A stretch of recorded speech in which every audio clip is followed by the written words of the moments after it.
بسم اللہ الرحمن الرحیم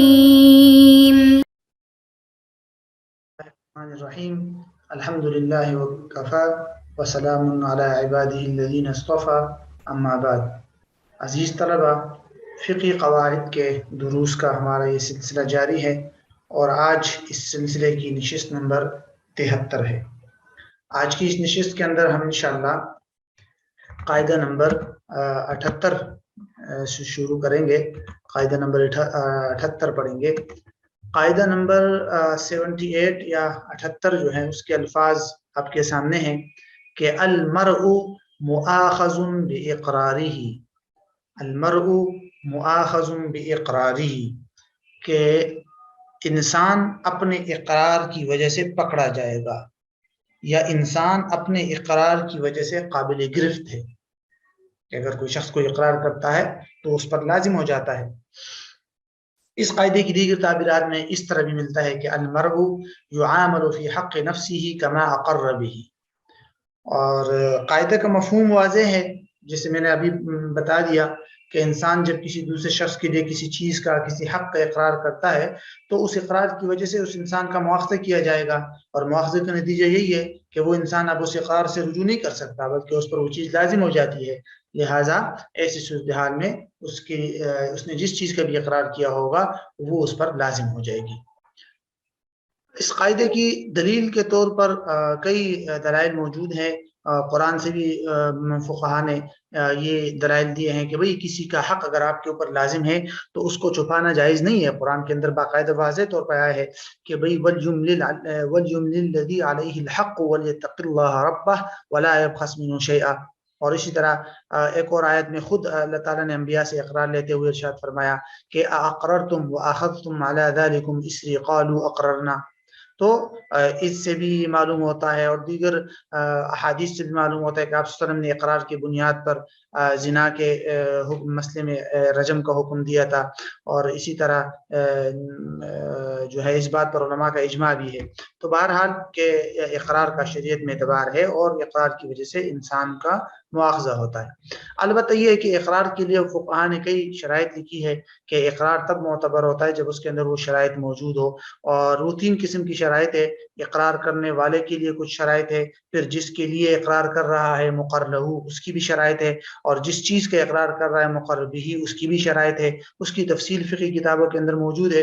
خلاصے کے طور پر یہ ذہن میں رکھ لیں کہ اقرار کے درست ہونے کے لیے ضروری ہے کہ جو شخص اقرار کر رہا ہے وہ عقل مند ہو، بالغ ہو، اور اگرچہ بالغ ہونا ضروری نہیں ہے، بالغ نہ ہو، بالغ تو خیر ضروری نہیں ہے، لیکن ممیز ہو، تمیز کر سکتا ہو، اچھے برے میں تمیز کر سکتا ہوں. لہٰذا مجنون اور ناسمجھ بچے کا اقرار معتبر نہیں ہے. اسی طرح اقرار کرنے والے پر کسی نے جبر و اکراه نہ کیا ہو اقرار کے لیے، اقرار کرنے والا محجور نہ ہو کہ اس پر پابندی وغیرہ نہ لگی ہو.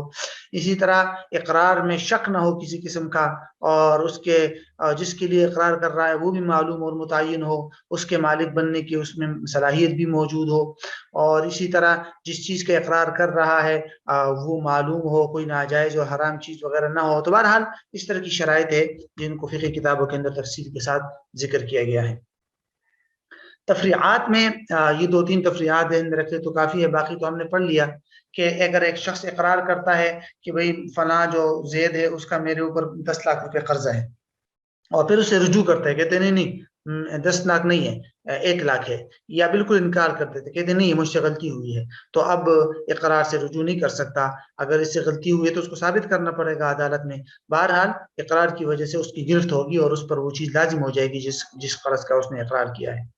اس طرح حق کی وصولی کا اقرار ہے. اگر میرا آپ کے ذمہ کوئی قرض وغیرہ کا کوئی اور حق ہے یا کوئی بھی حق ہے اور میں نے یہ اقرار کر لیا کہ بھئی میں نے اپنا حق وصول کر لیا ہے، تو بس جب میں نے اپنا حق وصول کر لیا اب اس کے بعد مجھے یہ حق حاصل نہیں ہے کہ میں دوبارہ اس حق کا دعویٰ کروں، کیونکہ میں نے خود اقرار کر لیا تھا کہ بھئی میں نے اپنا حق وصول کر لیا ہے. اسی طرح دیگر معاملات کے اندر بھی تقریباً سب یہی حکم میں آتا ہے کہ جس چیز کا انسان اقرار کر لے بعد میں اس سے رجوع نہیں کر سکتا اور اس کے خلاف کوئی بات نہیں کرے گا. البتہ اس کے لیے پھر ایک نئے صورتحال کو دیکھا جاتا ہے، نئے اسباب کو دیکھا جاتا ہے، اور جس کی تفصیل فقہی کتابوں کے اندر آپ کو مل جائے گی. تو یہ ہے قاعدہ نمبر 78. قاعدہ نمبر 79 دیکھتے ہیں، 7-9، یہ 8-9 نہیں ہے، یہ غلط ہے، ابھی ہم نے قاعدہ نمبر 78 پڑھا، اب ہم پڑھیں گے قاعدہ نمبر 7-9 یعنی کہ 79۔ قاعدہ نمبر 79 جو ہے اس کے الفاظ آپ کے سامنے ہیں کہ لا حجت مع التناقض ولكن لا یختل معه حکم الحاکم، کہ تناقض کی صورت میں حجت معتبر نہیں ہے، دلیل معتبر نہیں ہے، لیکن تناقض کی وجہ سے حاکم کے حکم میں کوئی خلل نہیں آئے گا، لیکن تناقض کی وجہ سے حاکم کے حکم میں کوئی خلل نہیں آئے گا۔ یہ تو اس قاعدے کا ترجمہ ہے، اب ہم اس کی کچھ تفصیلات آپ کے سامنے عرض کرتے ہیں۔ اس قاعدے کی دیگر تعبیرات میں یہ دو تعبیرات بھی ملتی ہے کہ مع التناقض فی الدعوی لا تکون البینۃ مقبولۃ، اسی طرح الدعوی مع التناقض لا تصح، تو اس طرح کے الفاظ کے ساتھ بھی یہ قاعدہ ملتا ہے۔ الفاظ کی وضاحت میں دو الفاظ کی وضاحت ضروری ہے، ایک حجہ اور ایک تناقض۔ حجت کا مطلب ہوتا ہے دلیل، اس کی کچھ تفصیل ہم پہلے بھی پڑھ چکے ہیں، یہاں اس کا مطلب ہے شہادت یعنی گواہی، اور اقرار اور قسم یعنی کہ یمین، یہ تینوں چیزیں اس کے اندر آ جائے گی کہ اگر کسی بھی چیز میں تناقض آ گیا تو نہ قسم کا اعتبار ہوگا، نہ اقرار کا، نہ ہی شہادت کا، ان چیزوں کا کوئی اعتبار نہیں ہوگا اگر اس کے اندر کسی قسم کا کوئی تناقض آئے گا تو۔ اب ہم دیکھتے ہیں کہ تناقض کس کو کہتے ہیں۔ تو تناقض جو ہے یہ نقض سے ہے، اس کا مطلب ہوتا ہے توڑنا، منسوخ کر دینا۔ تضاد کو بھی کہتے ہیں، جب دو چیزوں میں اختلاف ہو جائے تو اس کو بھی تناقض کہتے ہیں۔ یہاں تناقض کا مطلب ہوتا ہے کہ دو جملوں یا دو کلاموں یا دو باتوں کے درمیان میں اس طرح ایک دوسرے کے ساتھ ٹکراؤ پیدا ہو جائے کہ ایک اس بات کا تقاضا کرے کہ بھئی یہ چیز ثابت ہے، اور دوسرا نفی کا تقاضا کرے کہ بھئی یہ چیز ثابت نہیں ہے۔ مثلا کوئی شخص یہ کہے کہ زید انسان ہے اور پھر کہتا ہے زید انسان نہیں ہے، اب دونوں باتوں کے اندر تضاد ہے، پہلے جملے کے اندر جو ہے انسانیت کا ثبوت ہے اور دوسرے جملے میں انسانیت کی نفی کی گئی ہے، تو اس کو کہتے ہیں تناقض۔ اس کی عمومی طور پر علماء تعریف یوں کرتے ہیں کہ ان یصدر عن الشخص کلامان ينقض احدهما الاخر، کہ ایک ہی شخص سے دو ایسے کلام، دو ایسی باتیں سامنے آ جائے، صادر ہو جائے جس میں سے ایک بات دوسرے بات کو ٹکراتی ہو، دوسرے بات کو توڑنے والی ہو، تو اس کو کہتے ہیں تناقض۔ کسی کی بات میں دو باتیں ہوں کہ اور دونوں کا آپس میں بالکل ٹکراؤ پیدا ہو جائے، کوئی ایک اگر سچا ہوگا تو دوسرا جھوٹا ہوگا، اگر دوسرا سچا ہے تو پہلا جملہ جھوٹا ہوگا، کوئی نہ کوئی ایک صورت ہی ہوگی، اس کو کہتے ہیں تناقض۔ قاعدہ کا مفہوم واضح ہے کہ اگر ایک شخص نے کسی چیز کا دعویٰ کر دیا لیکن اس کے دعوے میں تناقض ہو، مثلا پہلے کہتا ہے کہ بھئی اس کے اوپر میرے 10,000 روپے جو ہے جو میں نے اس کو قرض دیے تھے، پھر کہتے ہیں نہیں 20,000 ہے جو میں نے اس پر موبائل بیچا تھا، تو یہ تو تناقض ہے، اب ایک ثابت ہوگی تو دوسری۔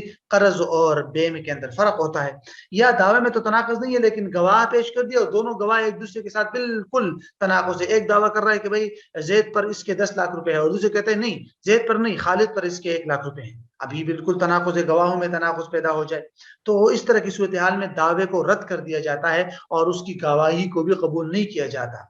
ہاں لیکن اس کا دوسرا جملہ سمجھنا بہت ضروری ہے کہ لیکن لا یختل معه حکم الحاکم، کہ اگر ایک مرتبہ فیصلہ درست فیصلہ ہوا اور قاضی نے شریعت کے اصولوں کے مطابق ایک مرتبہ فیصلہ کر لیا، تو پھر اس کے بعد اگر اس کے اندر کوئی تناقض ظاہر ہوتا ہے تو اس تناقض کی وجہ سے فیصلے کو نہیں توڑا جائے گا، فیصلوں کو لغو قرار دینا درست نہیں ہوگا۔